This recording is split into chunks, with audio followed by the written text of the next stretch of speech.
오늘 말씀은 행복한 가정의 비결. 비결이라고 그러면은 굉장한 그런 어떤 것이 있는 것으로 이렇게 생각할 수 있겠지만은, 이미 오늘 그 하나님 말씀, 오늘 골로새서 3장 8절에서부터 3장 18절에서 21절까지 있는 말씀에 행복한 가정의 원리가 거기에 담겨져 있습니다.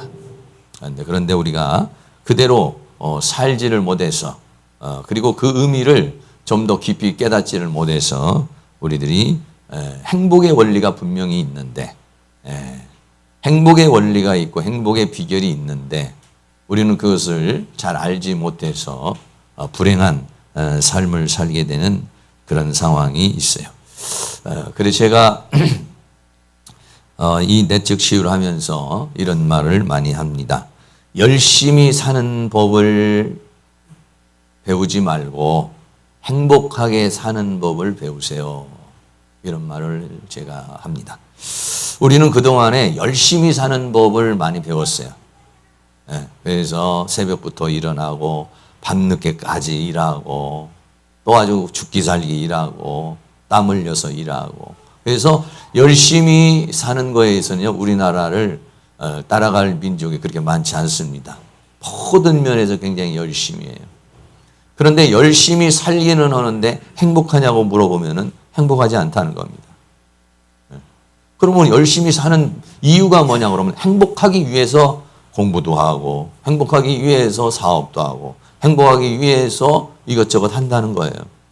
그런데 열심히 사는 것이 행복이라고 이렇게 사람들이 생각을 하고, 그리고 또 열심히 살기는 하는데 나 참 내 나름대로 최선을 다했고 이렇게 살아왔고 저렇게 살아왔다. 그러나 나는 행복하지는 않다. 이런 이야기를 하게 되는 경우가 많이 있어요. 그래서 사랑하는 모든 성도는 지금부터는요, 열심히 사는 법이 중요한 게 아니에요. 행복하게 사는 법이 더 중요합니다. 우리 옆에 있는 분에게 행복하게 사시기 바랍니다. 그런데요, 이거는요, 행복하게 사는 것은 그냥 되는 게 아니라 그냥 살다 보면 행복해지는 것이 아니라 행복해지는 방법이 있어요. 행복해지는요, 비결이 있습니다, 이게. 그런데 사람들은 어떻게 생각하냐면 내가 당신을 잘못 만나가지고 내가 이렇게 불행해졌다. 행복하게 사는 방법을 배우려고 그러지 않고 당신을 잘못 만나서 내가 불행하다. 이렇게 많이 생각합니다.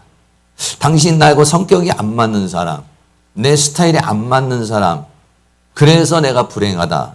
이렇게 생각을 해요. 굉장히 잘못된 겁니다. 물론 어떤 사람을 만나느냐에 따라서 그런 부분이 조금씩 다를 수는 있어요. 그러나 더 중요한 것은 뭐냐면 어떤 사람과도 만나도 행복하게 사는 방법을 배우면 그러면 행복하게 살 수가 있어요. 저는 가끔 이런 생각을 합니다. 내가 아주 싫어하는 사람, 내가 아주 싫어하는 스타일, 이런 사람이 있어요. 그런 사람 별로 대화하고 싶지 않고 그런 사람하고 같이 하고 싶지 않아요. 그런데 보면은 그분들이 친구가 있어요. 친구가 많아요. 나는 싫어요. 근데 그 사람은 굉장히 또 다른 사람하고는 친구가 많아요. 그러면 다른 사람은 저 사람하고 저렇게 잘 지내고 다른 사람은 저렇게 행복하게 즐겁게 사는데 왜 나는 저 사람이 이렇게 싫을까? 이런 생각을 해요. 그러면 뭐냐? 저 사람이 문제가 아니라 내가 문제다. 이렇게 생각을 하죠. 그래서 제가 생각을 바뀌고 스타일을 바꿔서 그 사람하고 이렇게 맞춰보니까 그 사람하고도 좋은 관계를 맺을 수가 있겠더라고요. 내가 관계를 어떻게 맺느냐가 중요한 거구나. 이 관계를 맺는 방법을 몰라서 나는 저런 스타일 싫어. 나는 저런 사람 나하고 안 맞아. 이렇게 보통 생각을 하고, 그리고 이제 요즘에는 결혼에서 졸혼이라는 게 있어요. 졸혼이라는 게 뭐냐면 결혼을 졸업을 해버리는 거예요. 이 심리학자들은 이혼보다도 더 나쁜 게 졸혼이라고 그렇게 얘기를 합니다. 네. 졸혼한다는 것은 뭐냐면 그동안에 당신하고 사는 건 나한테 지겹다. 더 이상 못 살겠다. 그런데 자녀들이나 또 옆에 있는 체면을 보아서는 이혼을 하면은 문제가 생기니까 그냥 당신하고 나하고는 내면적으로는 끝이다. 그럼 외적으로는 법적인 권리만 남겨놓고 그냥 이렇게 살자. 이렇게 생각을 하죠. 그래서 제가 이렇게 상담을 하면은 저 사람 변화되지 않습니다. 난 저 사람 만나서 불행합니다. 대체적으로 다 그렇게 생각을 해요. 근데 제가 볼 때는 물론 그런 영향이 어느 정도 있어요. 그러나 더 중요한 건 뭐냐면 이분은 행복하게 사는 방법을 모르는구나. 열심히는 살아왔어요. 남편을 위해서 참 눈물 많이 흘리고 아내를 위해서 헌신하고 또 나름대로 한눈 안 팔고 열심히 살았어요. 그런데 행복하게 사는 방법을 모르는 거예요. 그래서 여러분들이 어떤 사람하고 만나도 나하고 안 맞는 사람도 친구 많이 있어요. 나하고 내가 아주 싫어하는 사람도 참 좋은 관계 맺으면서 살아가는 사람이 있어요. 다시 말하면 내가 어떤 관계를 맺느냐에 따라서 달라지는 겁니다. 이게. 그 관계를 맺는 것은 그냥 되는 게 아니에요. 내가 하고 싶은 대로 내 스타일로 한다고 해서 관계가 맺어지는 게 아니라 관계에는요 기술이 있어요. 네. 행복에는 비결이 있는 거고 원리가 있는 거예요. 그냥 내가 지금까지 살아왔던 대로 내 스타일로 된다고 해서 산다고 해서 되는 게 아니죠. 예수님께서 요한복음 14장에 내가 곧 길이요 진리요 생명이라 이렇게 말씀했어요. 길을 잃은 사람에게 어떻게 사는 게 행복한 길일까? 어떻게 살아가는 것이 참되게 사는 길일까? 이것을 우리들이 많이 염려하고 또 찾으려고 애쓰죠. 근데 주님이 내가 곧 길이다 이렇게 말씀하십니다. 예수님 안에는요, 성경 안에는요, 이미 그 길이 다 있어요, 이미. 어떻게 부모와 자녀 간에 행복한 삶을 살고, 오늘 여기에서도 부부 간에 어떻게 사는 것이 행복한 삶을 살아가느냐. 문제가 뭐냐? 여기서도 오늘 아내는 남편에게 복종하고 남편은 아내를 사랑하라 이랬어요. 요것만 지키면 행복하게 돼 있어요. 근데 왜 안 되느냐? 상대방이 문제가 있는 게 아니라 내 안에 있는 죄성 때문에 그런 거예요. 그리고 그것을 실현할 수 있는 방법, 네. 순종하고 사랑하는 그 관계를 맺어주는 관계의 기술을 잘 모르기 때문에 우리가 거기에서 잘 안 되는 거예요. 근데 본인은 생각해. 목사님, 내 나름대로 해볼 게로 다 해봤습니다. 이렇게도 해봤습니다. 저렇게도 해봤습니다. 별짓 다 해봤습니다. 그런데도 안 됩니다. 아니에요. 본인이 한 방법은 그렇게 썩 좋은 방법이 아니에요. 전문가적인 방법이 아닙니다. 주먹구구식인 방법이고 그냥 들은 풍월대로 한 방법이고 자기식대로 이렇게 방법을 써왔기 때문에 그게 잘 안 통하는 것이고 잘 안 되는 거예요. 가트맨 박사가 부부에 대해서 연구를 하면서 수천 쌍의 부부를 놓고 연구를 해서 거기에 따라서 문제가 무엇이구나 이걸 발견한 겁니다. 그런데 우리는 우리 스스로를 보기가 어려워요. 네. 그렇기 때문에 우리의 문제점도 몰라요. 그리고 어떻게 해야 될지 그 방법도 잘 모르는 경우가 우리에게 많이 있습니다. 가정이라고 하는 건 저는 이 가정의 중요성에 대해서는 정말 1년 내내 말을 해도 이거는 정말 중요한 것이다. 난 그렇게 생각을 해요. 예. 어느 화가가 이제 이 세상에서 가장 고귀한 그런 것을 화폭에 담고 싶은 그런 마음을 가졌다고 그래요. 그래서 이 사람은 어떤 그림을 그리면은 이 세상에서 가장 아름답고 고귀한 것을 그릴 수 있을까 이렇게 생각을 했어요. 그래서 어느 목사님에게 물었습니다. 목사님, 세상에서 가장 귀한 게 뭡니까? 그러니까 목사님이 믿음이지요. 그래서 그렇군요. 그랬어요. 또 지나가다가 신혼부부가 막 이제 결혼해서 신혼부부가 있어요. 신혼부부에게 물었어요. 세상에서 가장 귀한 게 뭡니까? 그러니까 신혼부부가 말하기를 사랑이지요. 그랬어요. 그렇군요. 마침 군인이 지나갔어요. 군인에게 물었어요. 세상에서 가장 귀한 게 뭡니까? 이렇게 물으니까 군인이 말하기를 평화지요. 라고 그렇게 말했어요. 그렇구나. 화가가 생각을 했어요. 이 믿음과 사랑과 이 평화, 이 세 가지를 한꺼번에 화폭에 담을 수 없을까? 고민을 했어요. 이 소재가 무엇이 없을까? 했는데 하루 종일 고민을 해도 그거를 찾을 수가 없었어요. 그리고 좀 지친 마음에 집으로 왔습니다. 저녁에 지친 마음에 집으로 돌아왔는데 집으로 돌아오니까는 아이들이 아빠 그러면서 아이들이 이 사람을 반겨줬어요. 반겨주는데 그 아이들의 모습에서 아빠에 대한 믿음이 눈망울에 보이기 시작했어요. 그런데 또 아내가 그 남편을 따뜻하게 맞이해 줬어요. 따뜻하게 맞이해주는 그 아내의 그 모습에서 뭘 봤느냐면 사랑을 느꼈어요. 그러면서 마음이 편안해지기 시작했어요. 자기가 가지고 있는 모든 시름이 싹 사라지면서 깊은 평안이 임하였다는 거예요. 그래서 이 화가가 생각하기를 그렇구나. 가정이라고 하는 것이 믿음과 사랑과 평화가 있는 곳이 바로 가정이구나. 이 세상에서 많은 고귀한 거, 중요한 거 많이 있지만은 그 중에서도 가장 고귀한 것, 이 믿음과 사랑과 평화를 담고 있는 것이 어디냐? 가정이구나 해서 이 사람이 가정을 아름다운 그런 단란한 가정을 화폭에 담았다는 그런 말이 있어요. 테레세 수녀가 노벨상을 수여를 하고 수여를 하는데 한 기자가 물었습니다. 수녀님, 이 세계 평화를 위해서 우리는 무엇을 해야 됩니까? 라고 그렇게 물었어요. 그때 테레세 수녀가 말하기를 기자님, 지금 집에 가서 가족들을 사랑하는 것이 세계의 평화를 이루는 것입니다. 라고 그렇게 말했어요. 다시 말하면 가정의 평화가 세계의 평화를 이룬다는 것이고 가정이 행복해지면 인생 모든 삶이 행복해진다는 것을 그렇게 말한 것이죠. 여러분은 어떻게 생각합니까? 가정이라는 것이 얼마만큼 소중하다고 생각을 해요? 저는요, 이 가정이라고 하는 것은 이 세상에서 정말 가장 고귀하고 가장 중요하고 어떻게 보면요, 교회보다도 가정이 더 중요하다는 그런 생각이 들 수가 있어요. 저는 그러나 그전에는 그런 것을 가정의 소중함이라는 것을 부부의 소중함과 부모와 자녀와의 그 가정 그리고 가족 이 소중함을 그렇게 깊이 깨닫지 못했고 거기에 그런 가치를 두고 의미를 두고 우리 가정을 행복하게 해야지. 내가 우리 가정을 어떻게 하면 행복하게 만들 수 있을까? 어떻게 하면 내가 사랑하는 아내를 행복하게 해주고 어떻게 하면 사랑하는 자녀들과 행복한 그런 삶을 살아갈 수 있을까? 이것이 정말 내 인생을 걸만한 가치와 의미가 있는 것이다. 이런 생각을요 그렇게 많이 못했어요. 그러나 제가 이런 내적 시우를 하면서 가정은 너무너무 중요하다 이런 생각을 갖게 된 것이죠. 왜 그렇습니까? 이 가정을 두 가지로 나눈다고 그랬어요. 하나는 뭐냐면 좋은 가정을 말하면 순기능의 가정이다 이렇게 말하고 나쁜 가정을 역기능의 가정이다 이렇게 분류를 해요.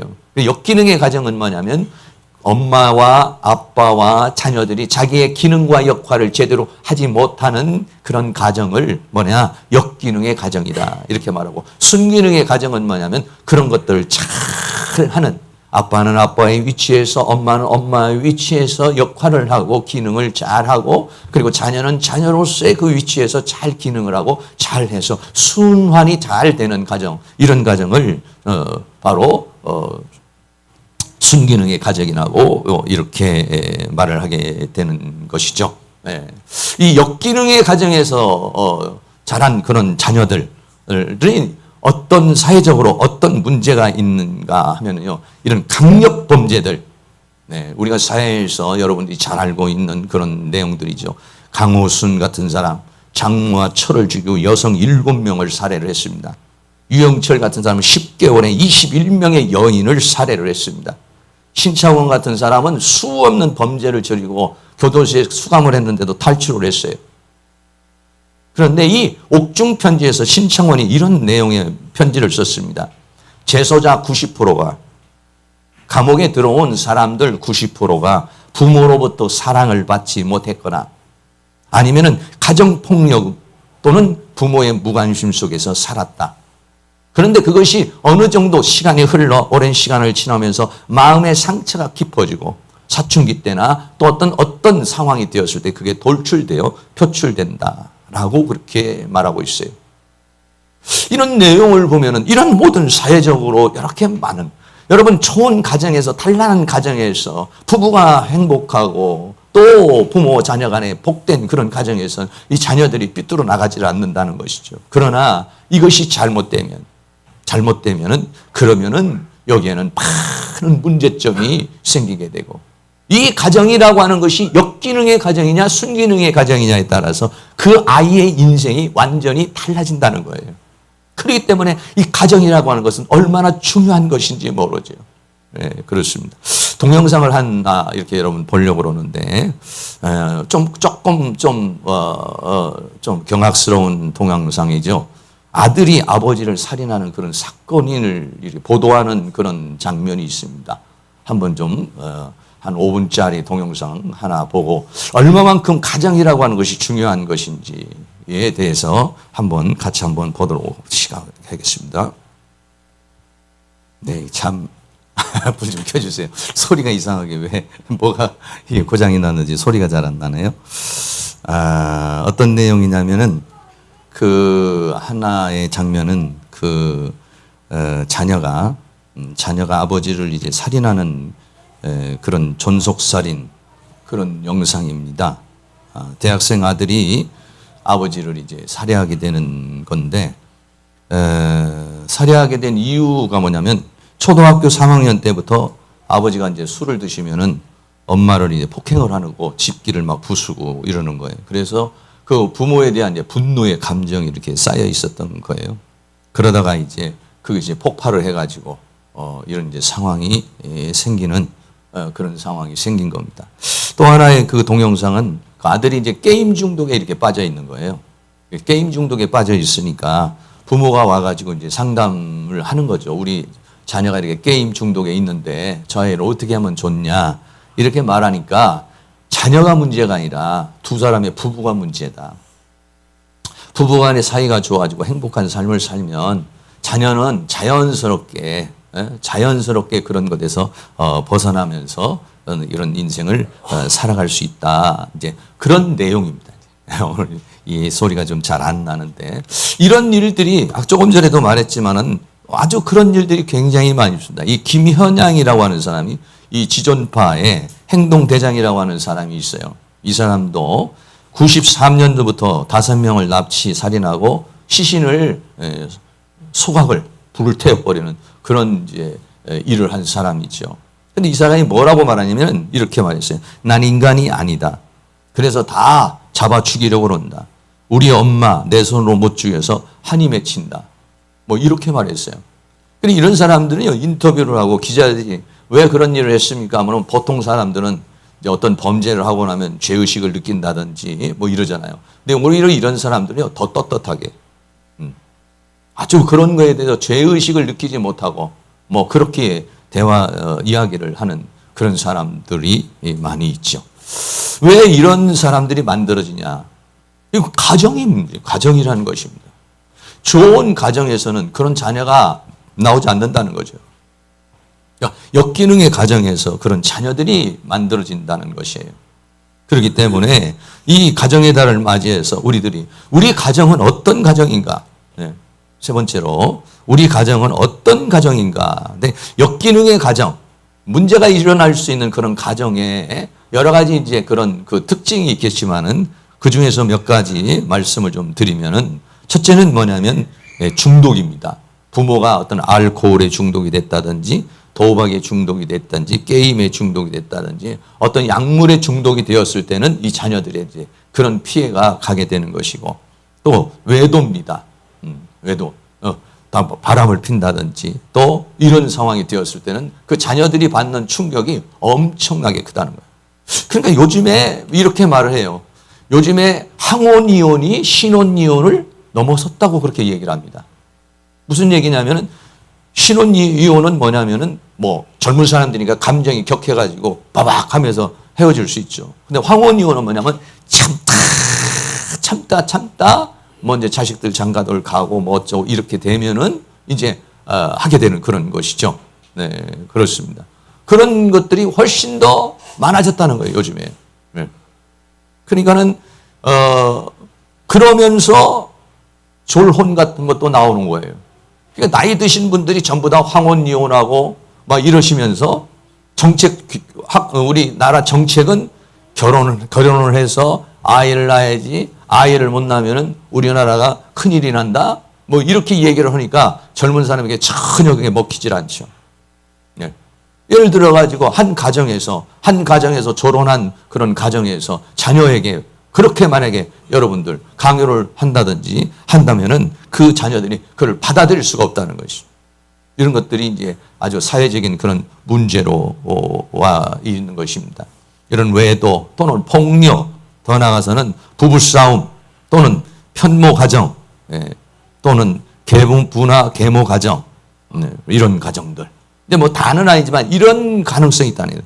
또는 가족을 돌보지 않는 독선적인 가정 체계, 또는 부모가 정신질환이나 인격장애나 이런 것들, 이런 부분들이 있으면은 우리 가정이 뭐가 되냐면 역기능이 돼요. 역기능 가정이 되면은 자녀가 거기서 자라면서 정상적으로 자라날 수가 없다는 것입니다. 정상적인 사고방식을 가지고 자라는데 잘못하면 괴물을 만들어 버린다는 거죠.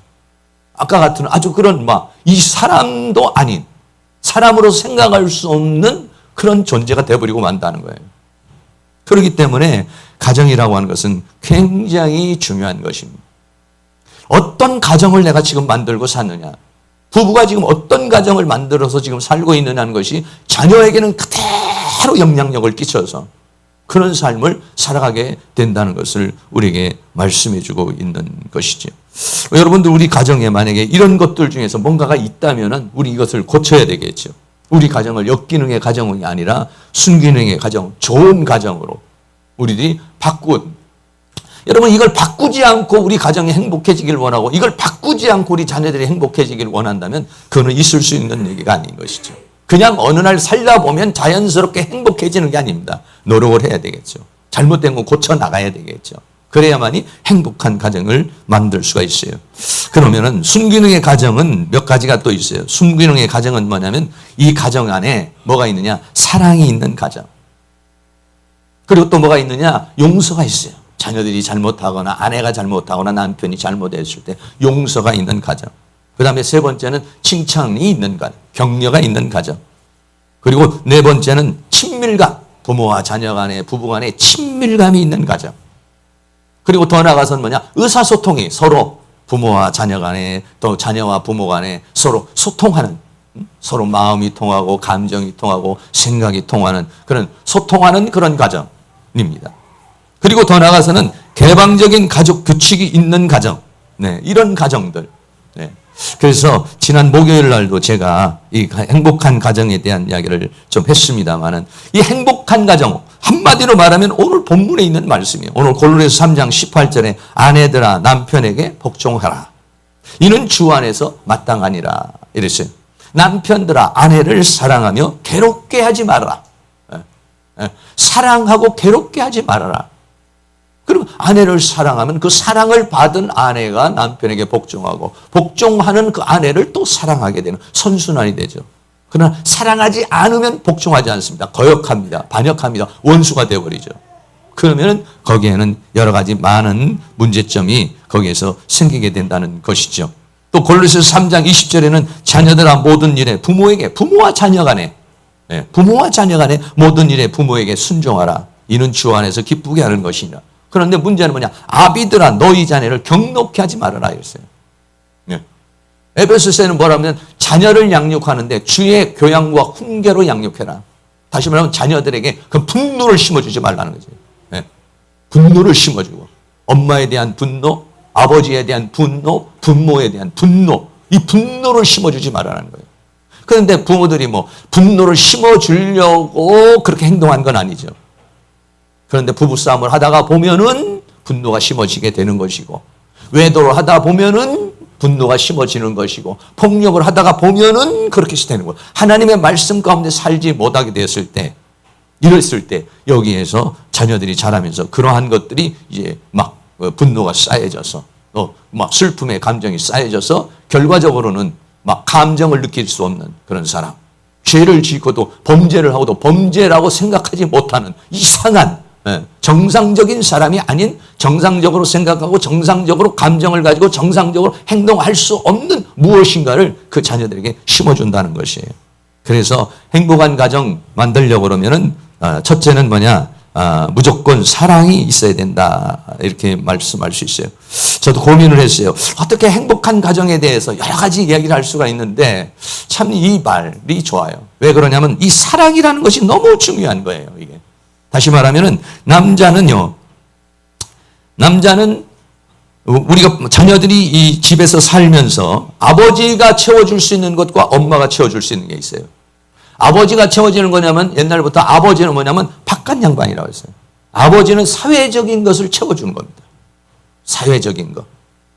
엄마는 뭐냐? 집안 사람이에요. 그래서 엄마는 뭐냐? 집안에 있는 정서적인 것을 채워주는 것이 뭐냐면 엄마예요. 그러니까 엄마에게는 따뜻함과 부드러움을, 아빠에게는 강함과 울타리로 사회적인 것을 채움을 입을 수 있는 것. 이렇게 자라는 자녀가 아주 건강한 자녀로 잘 자라날 수가 있게 되는 것이죠. 남자는 엄마의 사랑에 안 채워, 남자들이 엄마의 사랑을 받지 못하면 어떻게 되느냐? 아내로부터 그 사랑을 받으려고 그러는 거예요. 그러면 아내로부터 엄마에게 사랑을 받지 못한 것을 결혼을 해가지고 아내에게 받으려고 그러니까 아내는 내가 사랑해야 될 존재지 엄마가 아닌데 아내를 엄마처럼 생각하고 살고 엄마가 준 사랑을 기대려 하니까 그 아내와 관계가 깨져버린 거예요. 네. 그렇습니다. 남자는 엄마의 사랑을 충분하게 받으면서 자라나면은 아내에게 엄마의 사랑을 찾지를 않죠. 오히려 성경이 말한 대로 아내를 사랑하는 사람이 돼요. 그런데 엄마의 사랑을 충분하게 받지 못하면 아내를 사랑하고 결혼한 이유가 뭐냐면 엄마로부터 받지 못한 사랑을 아내로부터 받으려고 그러니까 그 아내가 엄청난 그런 심리적 부담을 갖게 되는 것이죠. 또 여자가 만약에 엄마의 사랑을 받지 못한다. 사랑을 받지 못하고 자란다. 그러면 자녀에게 엄마가 줘야 될 사랑이 무엇인지를 제대로 알지 못하는 거예요. 네. 똑같이. 네. 남자는 엄마의 사랑을 받지 못하면 아내에게 그 사랑을 받으려고 그러고 여자는 엄마의 사랑을 제대로 못 받으면은 엄마로서의 역할이 뭔지를 잘 몰라요. 그 사랑을 주지를 못해요. 어떻게 하는 게 사랑을 주는 건지를 잘 몰라요. 이게 이제 문제가 되는 것이죠. 또 남자는 아버지로부터 사랑을 받지 못하면 남자는 아버지에게 사랑을 제대로 못 받으면 어떻게 했냐? 자녀에게 아버지로서의 사랑을 어떻게 줘야 되는지를 잘 몰라요. 여자는 아버지의 사랑을 못 받으면 어떻게 되느냐? 남편에게서 아버지에게 받지 못한 사랑을 받으려고 그러는 거예요. 근데 이미 가정에서 아버지의 사랑을 받지 못하고 엄마의 사랑을 받지 못하면 결혼하는 이유가 이미 잘못된 사상 속에서 결혼을 하게 되는 거예요. 잘못된 생각 속에서 결혼을 하는 거예요. 자기가 받지 못한 욕구, 자기가 받지 못한 사랑, 그것을 받으려고 남편에게 받으려고 아내에게 받으려고 그러는 거예요. 그럼 성경하고는 전혀 반대적인, 남자는 아내를 사랑하고 아내는 남편을 복종하고 이래야 가장 아름다운 그런 가정을 만들 수가 있는데, 그런데 그런 좋은 가정을 만드는 것이 아니라 오히려 남자는 아내를 통해서 엄마에게 받지 못한 걸 받으려고 그러고 아내는 아버지로부터 받지 못한 것을 남편에게 받으려고 그러니까 여기에서는 좋은 관계를 유지할 수가 없다는 것이죠. 그 때문에 가정은 뭐냐? 사랑이 있는 그런 가정이 중요하다는 것이죠. 두 번째는 용서는 뭐냐면 용납입니다. 용납해 주는 거예요. 아내가 남편을 용납해 주고 또 남편이 아내를 용납해 주고 부모가 자녀를 용납해 주고 자녀가 부모를 용납해 주고, 근데 그렇게 용납해 준다는 것이 얼마나 어려워요. 누가복음 15장에 보면은 탕자가 아버지 재산을 가지고 다 나가는데 그 탕자의 아버지가 그걸 받아주죠. 탕자의 아버지와 같은 정도의 믿음, 탕자의 아버지 같은 수준이 돼야 수용을 할 수가 있는 거예요. 그렇게 못하면은 어떻습니까? 그 형은 동생이 돌아올 때 그 동생에 대해서 막 분노를 내죠. 아버지 재산을 다 가지고 가가지고 저렇게 다 없애버린 놈을 잔치를 베풀어 준다니, 이럴 수가 있냐? 세상에 이거는 있을 수 없는 일이다. 오늘 우리가 그렇게 살고 있어요. 그러면 수용이 안 되죠. 용납이 안 되죠. 용서가 안 되죠. 그러면 용서와 용납이 안 되면 안에서 뭐가 올라오느냐? 분노가 끌어올라오기 시작합니다. 내 재산을 다 망가뜨려버린 놈, 나를 망신시켜준, 이렇게 돼버리면 용서가 없으면, 서로 용서가 있어야 되는데 용서를 하는 것도 용서를 가지고 용납을 하려면 내 그릇이 커야 돼요.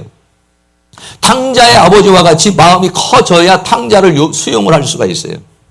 근데 내가 그만큼 커지지 못하면 용납하고 용서가 안 되는 것이죠. 받아들일 수가 없어요. 받아들일 수가. 도저히 막 그냥 형과 같이 막 분노를 내는 겁니다. 내가 어떻게 너를 잔치를 해줄 수가 있어? 어떻게 받아들일 수 있어? 아버지 재산을 다 가지고 가고 우리 집 망신시키고 허랑팡탕한 인생을 살아온 너를 어떻게 받아들일 수 있어? 여러분 만약에 가정에서 서로 용납해 주지 못하면 그 가정은 순기능의 가정이 되기가 어려운 것이죠. 세 번째는 칭찬입니다. 네, 순기능의 가정은 칭찬을 해주죠. 역기능의 가정은 비난하고 막 정지하고 그리고 그것을 막 험담하고 비난하고 정지하고 판단하고 막 공격하고 이런 가정은 뭐냐면 역기능의 가정이에요. 그러나 순기능의 가정은 어떤 가정이냐? 칭찬해 주는 거죠. 잘했어. 수고했어. 아우 괜찮아. 격려가 있어요.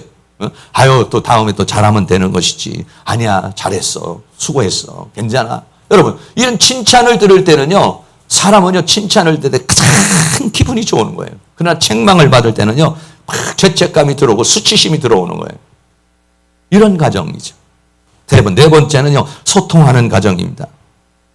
요즘에 뭐 소통이 안 돼서 정말 소통이라는 게 정말 어려운 것 같아요. 제가 볼 때. 우리 정치도 보면 여당과 야당 완전히 다른 길로 가는 것 같아요.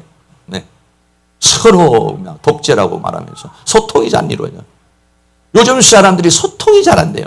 왜 소통이 안 되냐? 소통을 하려면 세 가지 정도는 있어야 돼요. 왜 소통이 안 돼요? 소통을 하려면 첫째는 뭐냐? 경청이 있어야 돼요. 경청이라는 건 잘 들어야 돼요. 상대방이 말하는 거. 상대방이 말하는 것이 무슨 의미인지, 왜 저렇게 막 와우성을 치는지, 왜 저렇게 데모로 하는지, 왜 저렇게 떠드는지, 왜 저렇게 막 반기를 드는지, 왜 저렇게 말을 하는지 거기에 대해서 경청할 수 있어야 되는데 경청을 하지 않고 자기 잣대를 딱 가지고 자기 생각을 딱 가지고 있고 자기 어떤 나름대로의 어떤 사상을 딱 가지고 있고 그것이 아니면 안 들어 이렇게 하면은요 이건 소통할 수가 없어요. 경청할 수 있는. 그래서 경청은 뭐냐면 못못 아래에서 듣다 이런 말이거든요. 그 사람 발 밑에서 들을 수 있는 겸손한 마음으로 정말 왜 이런 말을 할까? 왜 이렇게 얘기를 할까? 그 얘기를 잘 들을 수 있는 경청이 있어야만 이게 소통이 돼요. 두 번째는 뭐냐? 경청만 한다고 되는 것이 아니라 공감할 수 있어야 돼요. 공감.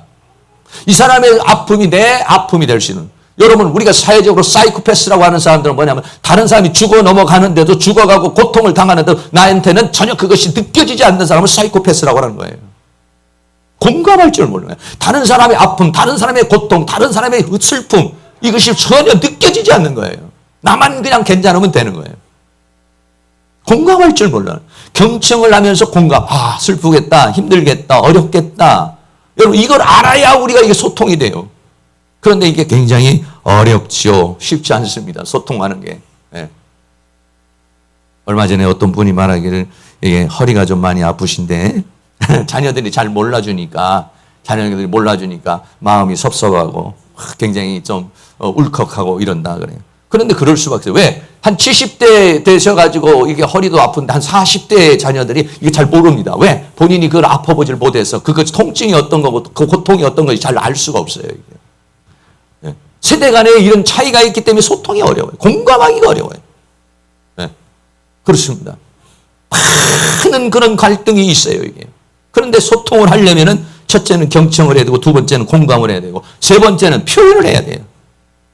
무슨 표현? 아프다, 힘들다, 어떻다, 이렇다. 말을 해줘야 돼요, 말을. 그냥 가만히 있어. 어떤 분은 제가 전화를 해서 요즘에 어떠세요? 그러면 목사님 염려 마세요. 다 괜찮아요.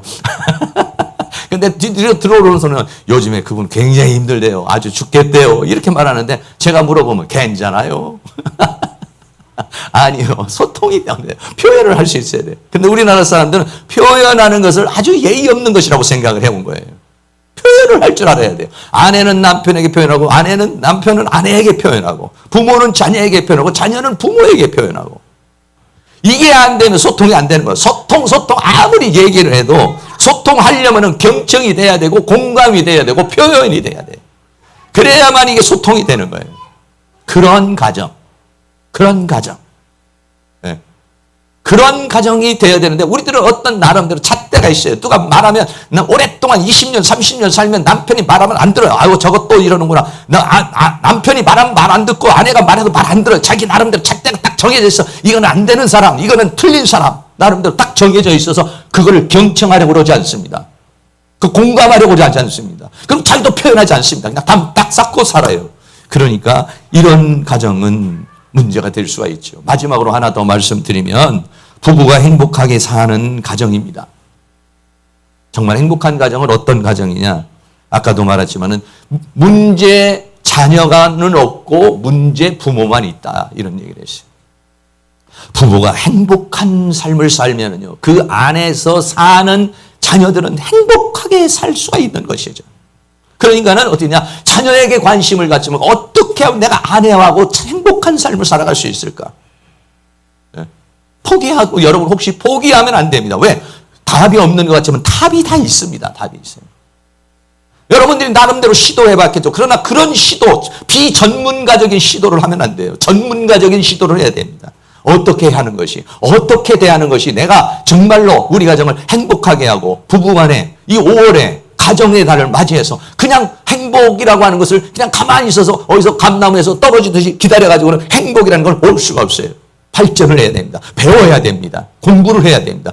이런 우리 아내 같은 사람, 우리 남편 같은 사람, 이 사람하고 행복하게 사는 법이 없을까? 요즘에 인터넷도 많고 여러분들이 정보 공유도 많아요. 여러분의 아내나 남편 같은 스타일의 사람을 인터넷에 쳐서 우리 남편은 이런 스타일인데 이런 스타일의 사람과 행복하게 사는 법 딱 쳐보세요. 그러면 거기에 방법이 나와요. 물론 다는 여러분에게 말하기 어렵겠지만 안 되면 또 저한테 오면은 제가 또 어느 정도는 말씀을 드릴 수가 있어요. 사랑하는 모든 성도님들, 결론을 내리겠어요. 5월 가정의 달인데 참 여러분들이 가정에 대해서 얼마만큼 중요하다고 생각하는지 모르겠어요. 정말 가정은 중요합니다.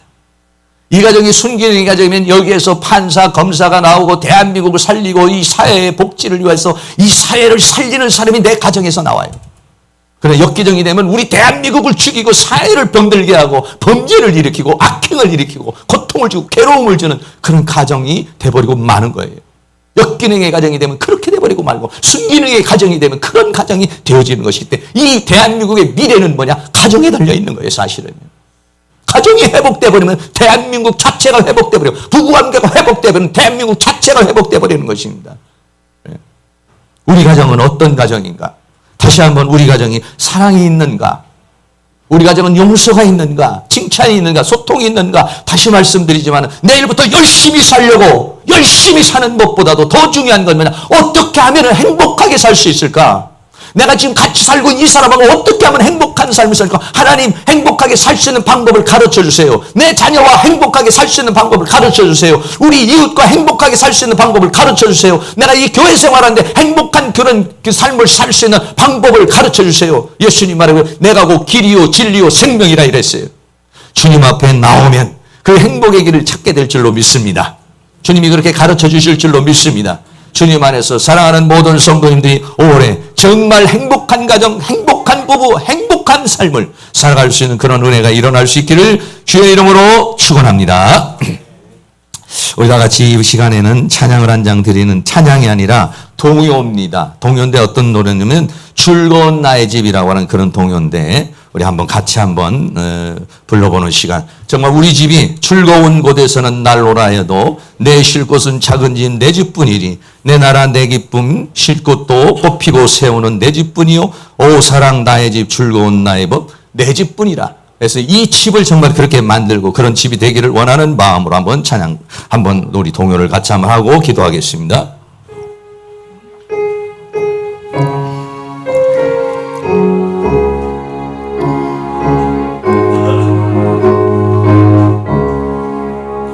즐거운 곳에서는 날 오라 하여도 내 질 곳은 작은 집뿐이니 내 나라 내 기쁨 길이 쉴 곳도 곱히고 세우는 내 집뿐이니 오 사랑 나의 집 즐거운 나의 집뿐이니 2절입니다. 고요한 비도 참아 흐르고 내 둘은 길도 내 잊지 못하리 저 맑은 바람아 가을이 어디뇨 벌레 우는 곳에 아기 별드네 오 사랑 나의 집 즐거운 나의 내 집뿐이니 동요 한번 드렸습니다. 이 시간 한번 동성으로 다시 한번 하나님 우리 가정을 이 5월달에 회복시켜 주시고 우리의 가정 복된 가정 행복한 가정 우리 자녀들과도 복된 가정 행복한 가정 또 혹시 결혼한 자녀들 가정마다도 하나님의 은혜와 사랑이 풍성하는 정말 이 가정을 어떻게 하면 행복한 삶을 살아갈 수 있는지 하나님 우리에게 가르쳐 주시고 깨닫게 해주시고 그렇게 살아갈 수 있도록 은혜 달라고 다 같이 한번 3분 동안만 동성으로 기도하겠습니다. 사랑과 은혜가 많으신 아버지 하나님 감사합니다. 이 시간 우리들이 하나님 앞에 간절한 마음으로 기도합니다. 아버지 하나님 5월 가정의 달을 맞이해서 어떻게 하면 우리 가정이 행복한 가정을 만들 수 있을 것인지 아버지 하나님께서 우리에게 은혜와 사랑 가운데 인도하여 주시기를 간절히 원합니다.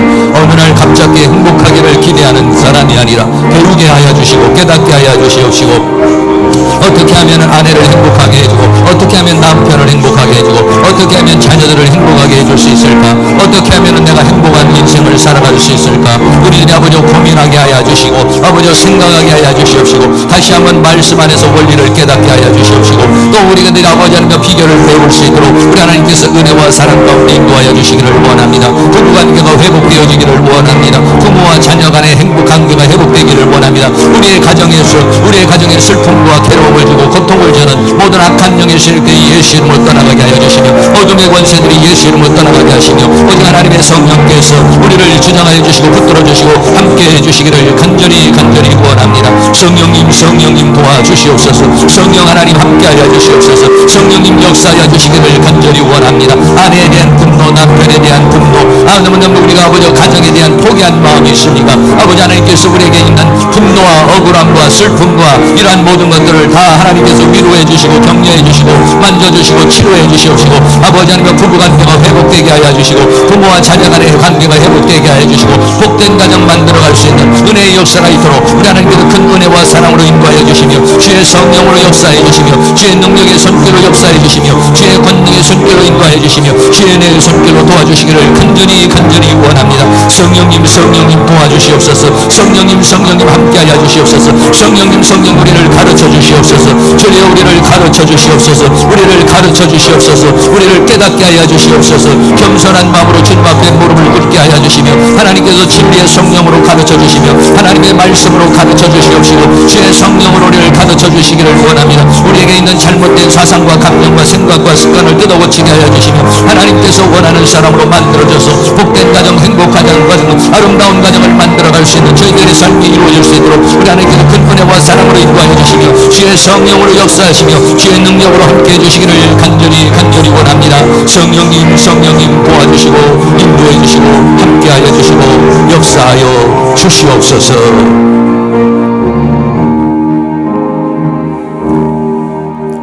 사랑과 은혜가 많으신 아버지 그동안 우리가 살아오면서 사랑하는 아내에게 상처를 주었습니까? 행복을 주었습니까? 사랑하는 남편에게 위로를 주었습니까? 상처를 주었습니까? 하나님 아버지 우리가 어떻게 부부관계를 맺으며 살아왔는지 우리의 뒤를 돌아볼 수 있기를 원합니다. 내 고집과 내 생각과 내 개념에서 남편을 바라보고 아내를 바라보는 것이 아니라 하나님의 말씀 안에서 사랑하는 아내를 사랑하는 남편을 바라보기를 원합니다. 행복의 원리가 무엇인지 주님 우리에게 깨닫게 하여 주시기를 원합니다.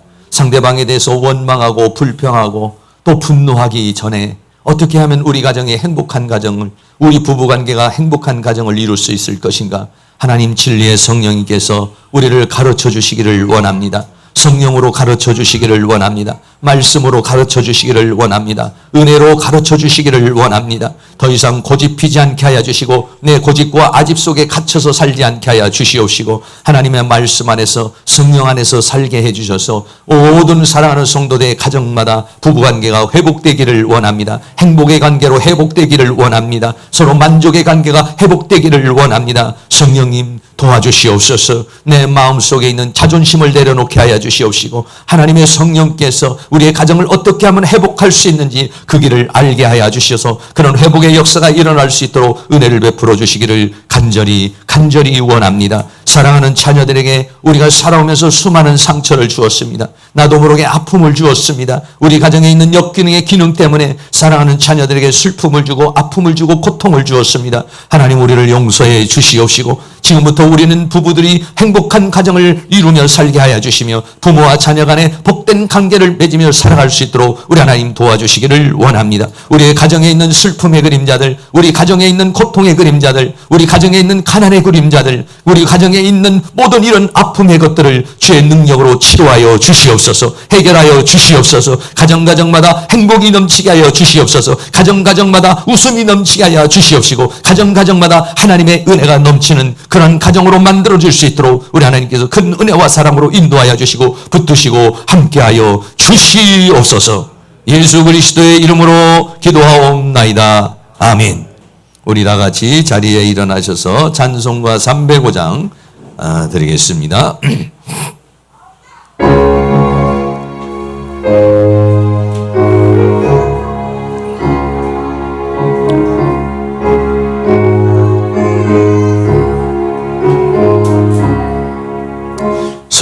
서철의 봄바람 불어있고 하나님 아버지 모셨으니 믿음의 반석도 든든하다.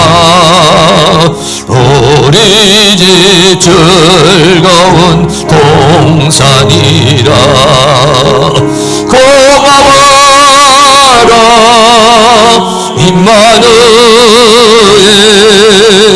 예수만 섬기는 우리 집 고마워라 임마누엘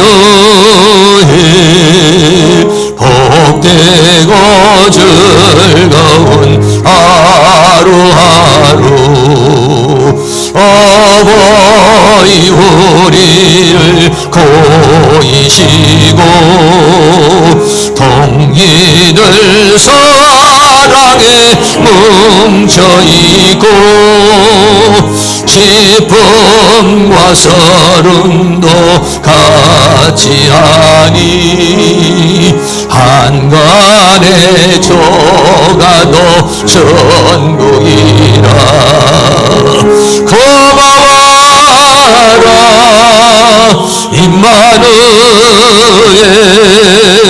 예수만 섬기는 우리 집 고마워라 임마누엘 복되고 즐거운 하루하루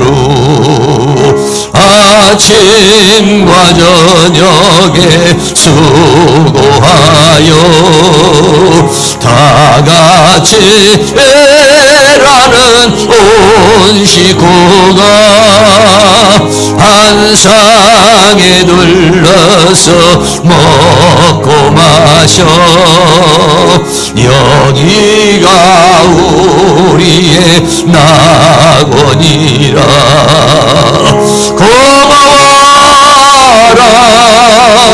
임마누엘 예수만 섬기는 우리 집 고마워라 임마누엘 복되고 즐거운 하루하루. 지금은 우리의 가정의 주인이 되시는 예수 그리스도의 은혜와 하나님 아버지의 극진하신 사랑하심과 성령님의 감화감동 교통 충만 인도하시는 은혜의 역사가 이 시간 고개 숙인 사랑하는 모든 성도님들의 머리 위에, 가정 위에, 삶 위에, 이 교회 위에, 학교 위에, 민족 위에, 세계 위에 지금으로부터 영원토록 함께 있을지어다. 아멘.